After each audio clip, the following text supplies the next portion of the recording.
Well, sisters, as George R.R. Martin would put it, Thanksgiving is coming, and you know what that means. All across this beleaguered, election-torn country, family members from opposite ends of the political spectrum will be coming together for live reenactments of basically every place on the internet that currently has comments enabled. In preparation for these, festivities, I have emerged from an admittedly lengthy hibernation to present for your consumption Sister Salad's foolproof guide to winning absolutely any debate. In other words, how to win Thanksgiving.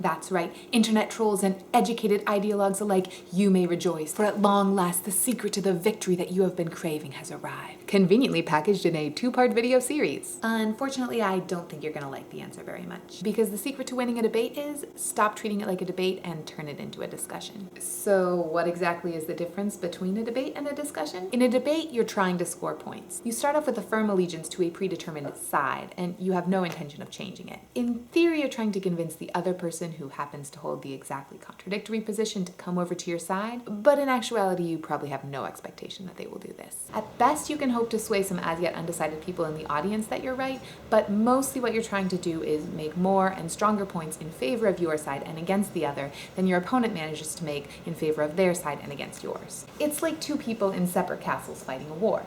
Each person is trying to attack the other person's castle while defending their own.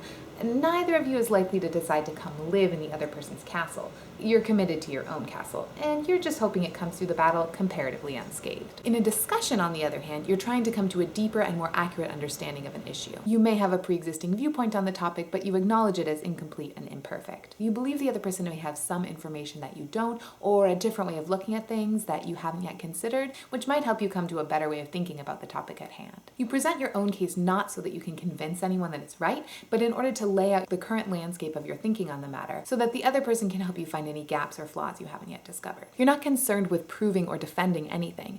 Instead, you want the other person's help to improve your own understanding. To contrast this with the castle analogy, having a discussion is like asking someone to help you build a house.